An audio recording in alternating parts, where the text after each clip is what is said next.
Innovation and creativity are central to entrepreneurship. But what happens when you go beyond the edge? The Frontier Entrepreneurship Podcast brings you the world's first, the disruptive, the avant-garde. We take you to the frontier in conversation with the entrepreneurs who are the forerunners of the industries of the future. Get to know their world with co-hosts Braden Kemp and Tracy Morningstar.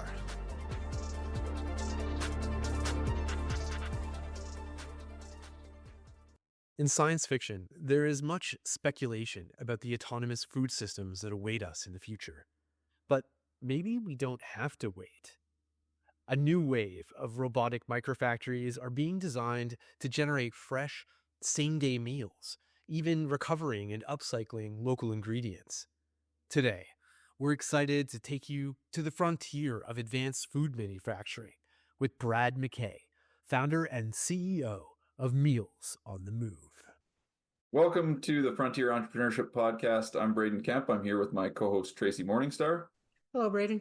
Today we're talking to Brad McKay, founder and CEO of Meals on the Move. Brad, thanks for joining us. It's my pleasure. Brad, I'd like to start by learning a little bit more about yourself and the company. So what's the mission at Meals on the Move, and how did you get to the point where you decided to start the company?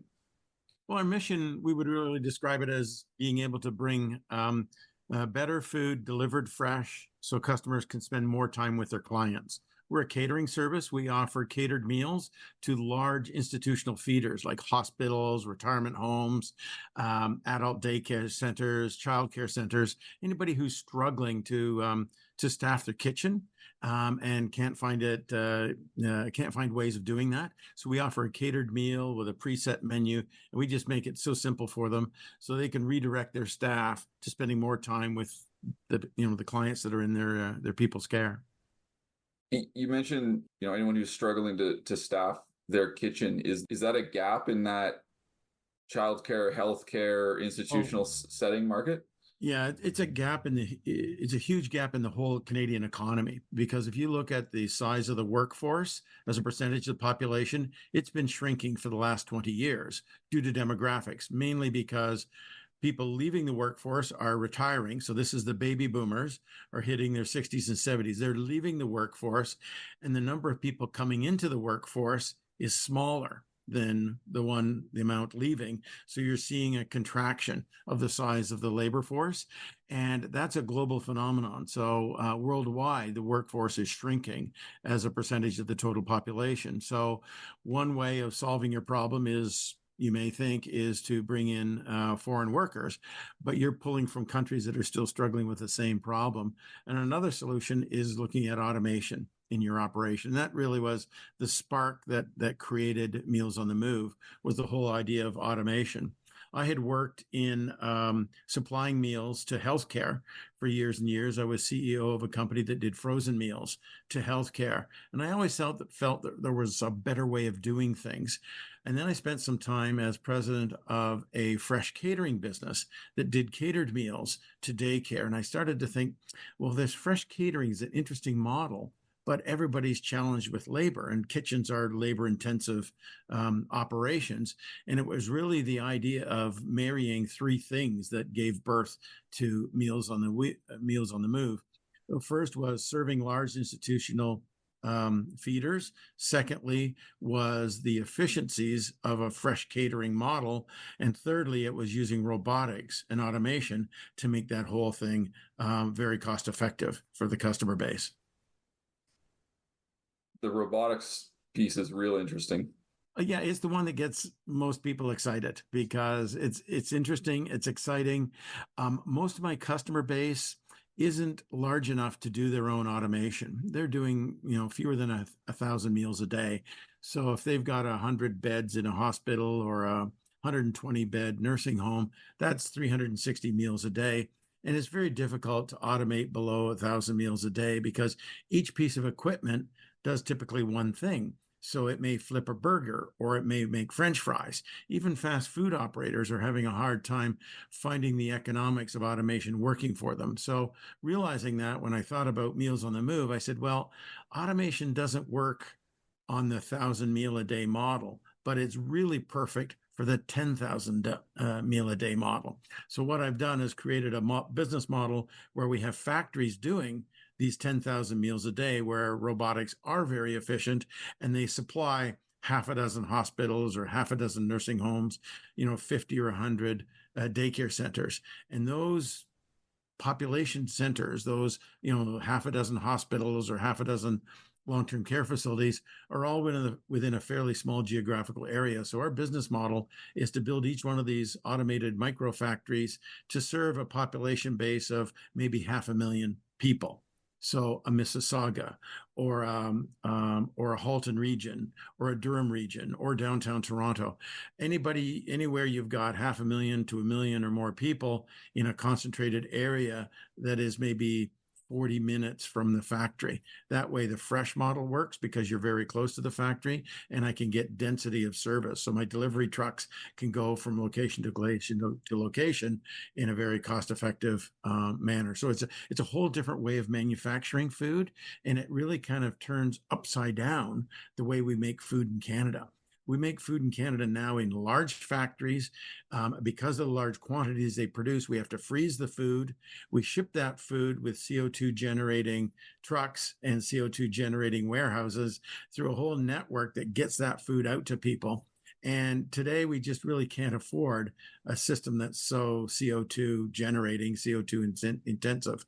So our model really reverses all of that and creates a small factory close to the customer. So the distribution cost and the distribution environmental impact is very small, and these small factories serve a local market. So it's really miniaturizing the way we manufacture food. You could not have done it, however, without robotics. You couldn't have done it. The size of the factory wouldn't have worked because people need space. And when you build a factory that's operated by humans, you need washrooms, you need change rooms, you need a lunch room, you need an HR department, you need a payroll department, you need parking spaces. So there's a whole bunch of the factory design that's built around the fact that humans are running everything. When you make that disappear and robots are doing the operation, then that stuff disappears. So you can have a much smaller factory, which is lower cost and easier to locate in an urban area closer to your customer base. Fascinating. Yeah, they're all intertwined. The robotics are only part of it, and the robotics only help you with, well, not only help you with just the labor savings, because we run these factories. I mean, we're still developing them. Our first factory is with humans until we get it all sorted out, recipes settled, and ingredients and process flow optimized. Then we'll automate it. But the automated factory allows you to rethink a whole bunch of things. You rethink cooking. Cooking is the one thing that is yet to be fully automated, done in an automated fashion for large centers, and it's complex, difficult to do. There's a lot of material handling that can be done autonomously, but it's really the cooking has been the hardest nut to crack. And we've got a way of doing the cooking that's environmentally sensitive. We don't use natural gas. Natural gas is bad because the combustion is bad for the environment, because we're destroying the atmosphere that we need to live as a species. And inside the kitchen, the compounds generated by burning natural gas are toxic to humans. I mean, carbon monoxide will kill you, right? So, and there are other toxic compounds. So natural gas is out. In my kitchens, we use all electric, and we use induction cooking, which is much more efficient than conduction cooking. So it's an all electric kitchen, and we use dry cleaning, not wet cleaning. So we use less water, and we have less solid waste coming out of our kitchen. So they're really an environmentally friendly kitchen design.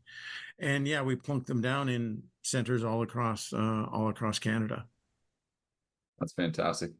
Brad, so when you say micro factories, what is the scale advantage compared to a normal commercial kitchen that would be producing a similar quantity of food?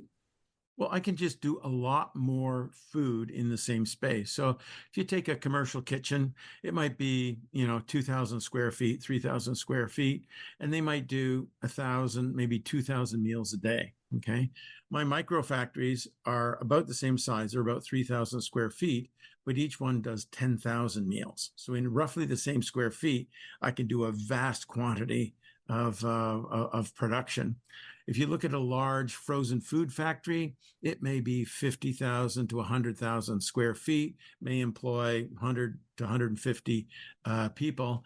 They'll be doing maybe about 30,000 meals a day. So I can do, compared to a large frozen factory, I can do, each of my micro factories can do maybe about 1/3 of the production with 10% of the floor space. So they're much more economical in terms of square footage and certainly in terms of people utilization. Yeah, absolutely. Yeah. And when you get to rethink cooking, see, when you think of innovation, you think of robotics as an innovation, there's sort of 3 stages of innovation that we typically go through. One is replace, next is reimagine, and the third is recombine. So let me give you an example. So the car replaced the horse and buggy. Okay, so the first mode of transportation for a family was a horse and buggy. The car comes along 120 years ago. It replaces the horse and buggy, and for the first few years, that's all you did. You got around in a Model A Ford or a Model T Ford, but then we reimagined life around the automobile. And the automobile gave us motels. It gave us drive-in movies, drive-in theaters. It gave us drive-through restaurants. It gave us commuting. It gave us suburbs. It gave us a whole new way of life because of the different capabilities of the car, which we never dreamed of in horse and buggy days, right? And so that's how a technology reimagines how life fits around it. And the third element, or the third phase, if you will, is recombine. So you take the car and you put an electric battery in it instead of a combustion engine. So you now are combining a different concept. You're combining the grid, the hydro grid, with the car. So we're at the stage now, we think of electric cars replacing automobiles. Well, they're doing more than that, because the electrical car can not only consume energy to charge the battery, but it gives off energy. You've seen the Ford F-150 charging a house, right? Well, in Europe, cars are now recharging the grid. So the car is, in the next 30 years, going to become a mobile part of the electrical grid. It's going to take energy at 5 cents a kilowatt hour at night, charging at your home. You're going to drive it to work, and you're going to sell your energy back to the grid at 15 cents a kilowatt hour. So you'll actually make money on your battery by buying cheap at home and selling expensive into the grid. So now the car has been combined with electricity, and it's a whole different thing. So robots are the same thing. So the robots that we have today are replacing humans. Okay, so humans do certain activities in a food factory. They're cooking and weighing ingredients. So right now we're only at the point where we're getting a robot to replace what humans are doing, but the robot can do so much more than humans, right? Robots don't care about temperatures the way humans do, right? So they can work in the cold, they can work in the hot. So you can redesign your kitchen so it doesn't have to be sensitive to the human sensitivity to heat. And you change the way you cook instead of just flipping burgers. I'll use an example of Flippy. Flippy is a brand name of a burger flipping robot. So they have them in fast food restaurants in the States. White Castle has them. Cali Burger has them. So you're just replacing what a human does, flipping a burger. But why don't you reinvent the whole process and use robots to cook hamburgers in a whole different way, on a conveyor belt, in a dual conveyor belt, so that you're cooking 100 burgers an hour, not 10 burgers an hour. So robotics has to go through that rethinking phase. And what we've done at MUM is we've rethought how the cooking is done. And our robots aren't simply going to behave like a human. We're not going to flip an omelet over in a pan. We're going to cook an omelet a whole different way. So that's the exciting part of robotics in the food industry right now, is we're just at the beginning of being able to reimagine how to use automation to cook in whole different ways that we never dreamed of before. That's what's exciting. So, Brad, I was just wondering, because you used the vehicle scenario for people when it comes to food. We like a little bit of change in the menu every once in a while. I was just wondering, is it difficult to adjust to possibly like seasonal foods and seasonal menus? No, we just changed the menu. Right now, we change the menu every 6 months. As we get going, we may change it more frequently. A lot of our customers don't change their menus any more frequently than that. Hospitals will leave a menu in place for years, but you're only there 5 days. So how do you know? You never even see a whole week's worth of food. Long-term care, retirement will change their menus typically twice a year. And we match that right now, but we could do it more frequently. See, robotics give you consistency, but they also give you a little bit more flexibility. So for simplicity, we'll start with fewer menus. We won't change them as much, but as we get going and get more adept with the robots, we could change them more frequently. I mean, economics suggests that I'd want to keep the menus consistent over time, but for us, the economics are better keeping them consistent for everybody. Like I could really change the menu every 3 months if I want to keep it fresh. But what helps me is I have to change the menu every 3 months for everybody.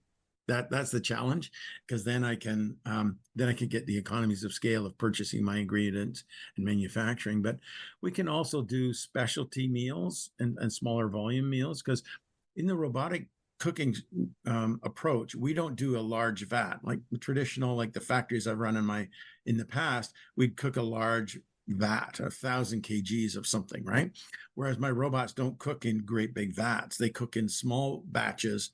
Fast. So each batch might be only 5 kilograms, but I'm going to cook the darn thing in 5 minutes, not in an hour. So the robotics allow you fast cooking, quick repetition. So if my batch size is only 5 kilograms, then I can easily make a custom recipe for you, right down to that 5 kg sizing. So the cooking approach is different, and it gives me more flexibility. And down the road, I mean, the robots don't care how many times you change the recipe, right? So it's all really the upfront programming that you build into the robot to give you that sort of flexibility. So my other thought was, because you produce such a large amount of food, you can't really, or can you get your supply from local distributors? It's a blessing and a curse for sure, Tracy. Large volume tends to drive you towards large volume suppliers, and often they're frozen, and the stuff comes in truckloads, right? Because once you get to a certain volume, you can't go to the farmer's market and buy a bushel of apples. You've got to buy 18 pallets of apples, for example. So generally, it will push us to larger suppliers and take us away from some of the local small volume suppliers.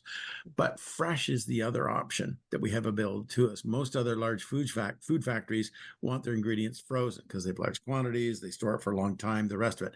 They can't handle fresh very well, but I can handle fresh. So what it does is it opens up possibilities for large quantities, but local fresh items, but also it allows for upcycling, because grocery stores are where you're going to get your seconds and off grades and things like that, right? And grocery stores are not going to be a good source for raw materials for a large factory in a suburban area in some distant location, but they're ideal for me because my factories are in urban areas. So there's a fair amount of activity around upcycling and taking bananas that are still good but they don't look beautiful, taking mainly produce seconds that look great, that are still nutritionally wonderful, but they don't present really well on the store shelf. They're wonderful for a food processor.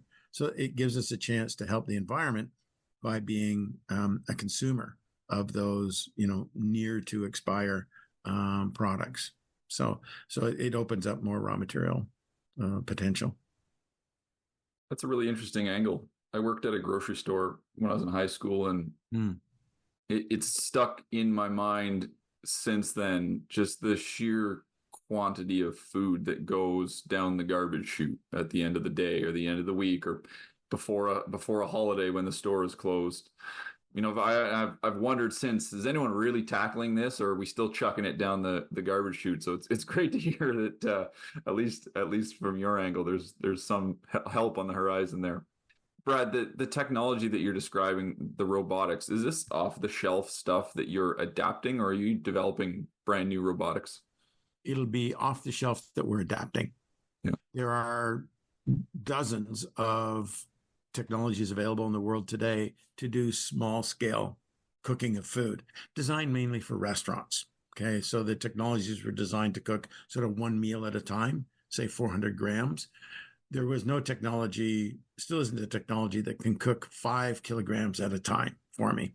So we have to take what's available and we're going to modify that. We're doing that instead of inventing it from scratch, because why reinvent the wheel if you've got a pretty good one already available? So it'll be modified off the shelf technology, which also gives us faster speed to market, right? Yeah. Yeah. Absolutely. I mean, a lot of these robotic technologies took years to develop, 2-3 years. And here I can do it in months rather than years by just modifying what's out there. You mentioned a couple of fast food chains kind of leveraging a burger flipper, for example. When I think of, something like a McDonald's, seemingly endless resources, why is McDonald's or insert other fast food chain here not leveraging this to a just incredible extent? Well, it's the complexity of the cooking in their kitchens. If you take a Flippy robot, you can lease them for about $3,000 a month. So let's say Flippy cost you $36,000 a year, right? 3,000 times 12. Well, you can hire somebody at $20 an hour to flip that burger, and that's $40,000. Say you give them an 8-hour workday. So that's $40,000 for human, 36 for Flippy. Now, that's $40,000 for a 8-hour shift.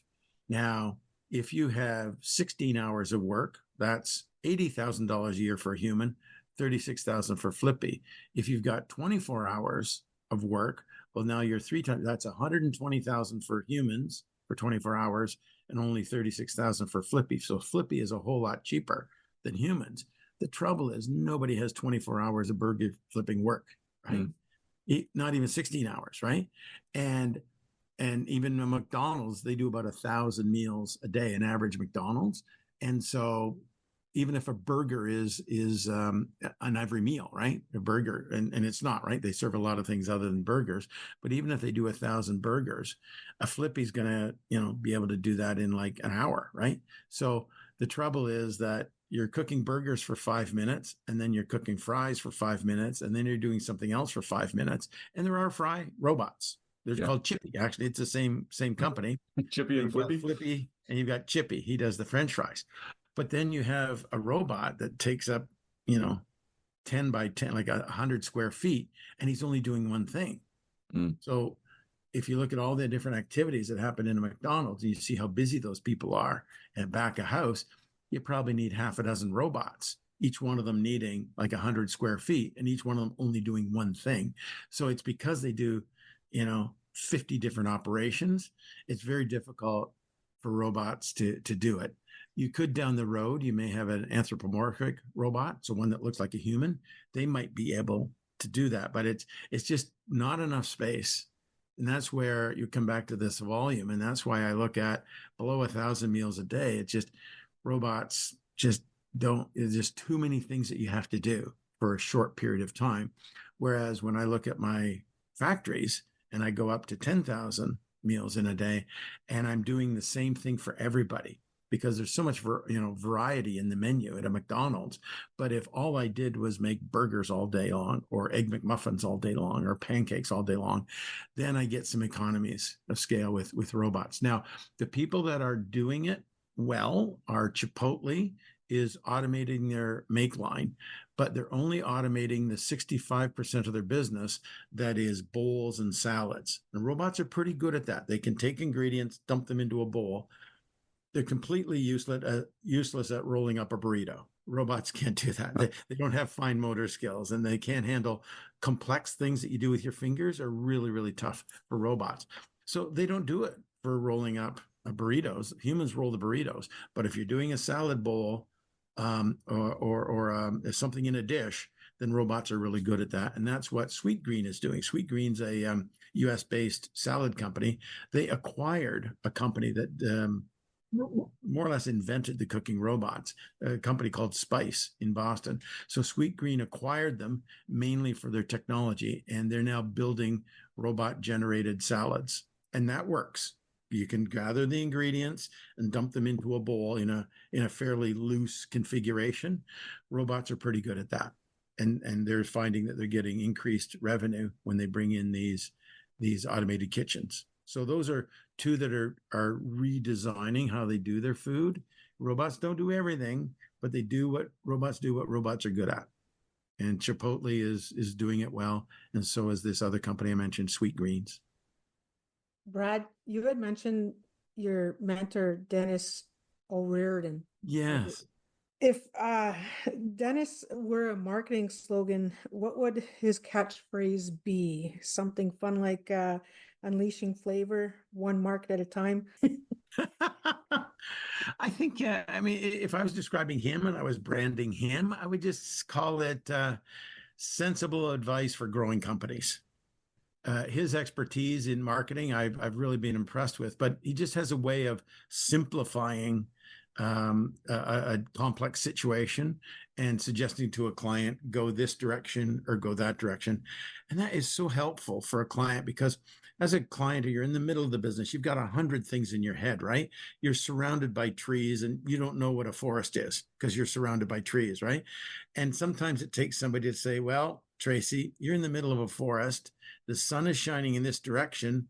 North is here. Go that way. And you say, oh, thank God. Thank you. Sometimes it seems so simple, right? But it helps you get out of the complexity, helps you get out of the trees that you're surrounded by every day in business. What are some of the traits or insight that influenced some of your own approaches to marketing? Because obviously it must be difficult to market this type of product. It is. It's a real challenge, and it's never what you expect it is, right? So having come from large volume producers, traditional suppliers to healthcare, I looked for volume with the big guys, right? 500 bed hospital. Oh man, they buy a lot of food, that would be great, right? But what we're finding is our traction is coming from smaller people. Because if you're a large operation, you already have an infrastructure, you already have people, and it's very difficult for you to look at different ways of doing things. But small guys, 20 beds, 50 beds, they don't have a solution. They don't have a food service director. They're scrambling. They don't know what to do. They're getting meals from a local restaurant. They're really struggling. And they really immediately see the value of our proposition. They say, oh, thank God, let's start tomorrow, right? So the smaller guys can say yes faster because they typically have a worse situation that they're dealing with. They have a bigger struggle, but they can say yes so much faster because they're not obsoleting an existing operation. I'm getting to live with this business, Meals on the Move. I'm getting to live in real life what Clay Christensen describes as the innovator's dilemma. And Clay Christensen, he's now passed, was rated the top management thinker in the world. In a list of 50 management thinkers, Clay was number one. Brilliant man. I met him a couple of times. He's signed 3 or 4 of his books. I'm a huge fan. But, what he says is incumbents are the last people to invent a new technology. So Kodak, for example, invented digital photography, threw it away because they didn't want to obsolete their current situation. Car companies are the last ones to invent batteries. They're being forced into it by dedicated battery car companies like Tesla. They're being forced into it because of the marketplace, but they wouldn't have invented the electric battery because they've spent 120 years perfecting the internal combustion engine. All of the resources, their engineering department, their factories, everything is organized around the present and optimizing the present. And I lived that myself, running this food company that supplied these frozen meals. And for 12 years, I said, there has to be a better way. But I couldn't think of it because I was surrounded by the current infrastructure, my supplier base, my customer base, right? And that's the way it is with the big customers that we're calling on now, Tracy, is they're surrounded by the current. Oh my God, I've got all these people that I got to keep employed, and this is the way I do it. They can't think of a new way. But it's the small guys who are anxious to try a new way. And those are the ones that say yes, like right away. Yeah, that's so exciting. And I read a lot of books, and it's kind of nice to live a book, if you will, to have the life experience that you read about, right? And that university professors talk about. You think, wow, this is exciting. Brad, you've had a 30-year very successful career in this kind of food space. Why is right now the time for you to tackle this big challenge? Well, I guess it comes back to something I learned years ago from a friend. And he said, Brad, we were talking about work and corporate world or something like that. He said, but the most important title on your business card, the best title to have is owner. Mm. And as I used to, throughout my career, and even coming out of university, I wanted to get into general management. I thought I wanted to be president of a company. So I spent, quite a few years, climbing up the ladder. And I got to tell you, being president, being CEO is a blast. It is great to be the boss, right? But there's one title that's better, and that's to be the owner, right?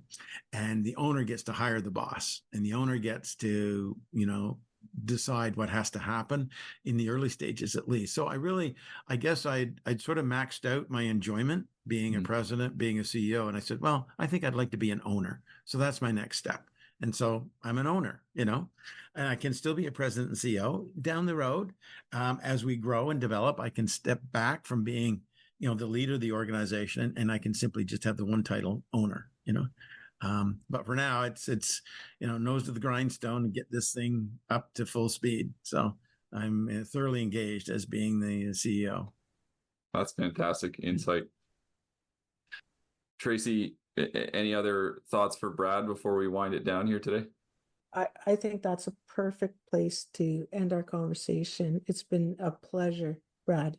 Oh, Tracy, meeting you has been absolutely wonderful. And getting to see you again, Braden. We had met before, but getting to see you and being part of this interview is certainly very, very exciting for me. Wonderful. Brad, thanks so much for joining us today. Been my pleasure. We'll be right back after this short break.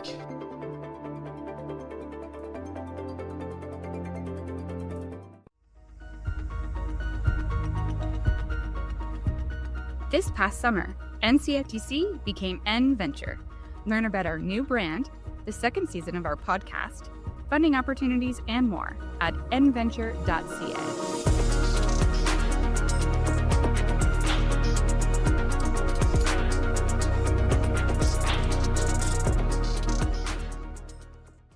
We return to the Frontier Entrepreneurship Podcast with co-hosts Braden Kemp and Tracy Morningstar. Tracy, I'm not sure how exactly to articulate how impressed I am with Brad.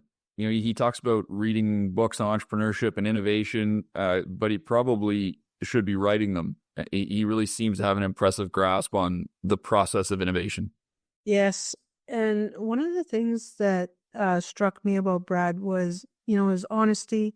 And he had mentioned that he wanted to make a management bid, but he didn't get it, thankfully, because otherwise he wouldn't have started Meals on the Move.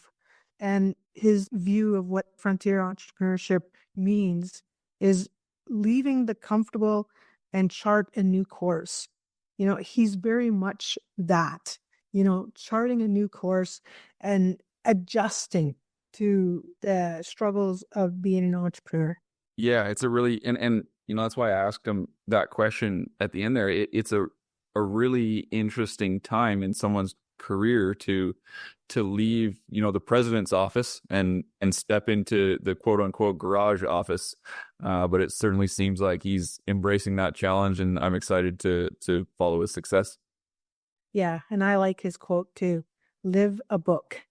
Yep. That sounds like that's going to stick with me. I agree. It sounds like that's what he's doing.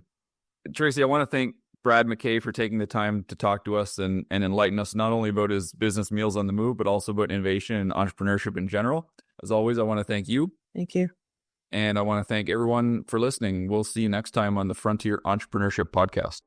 Next time on the Frontier Entrepreneurship Podcast, we sit down with Min Sung, President and COO of Nature Recombined Sciences. We'll discuss natural remedies for bees. This edition of the Frontier Entrepreneurship Podcast was made possible with the support of FedDev Ontario and the Government of Canada. The executive producer is Robert Washburn. I'm John Hayden. To find out more, head to our website, nventure.ca. Thanks for listening.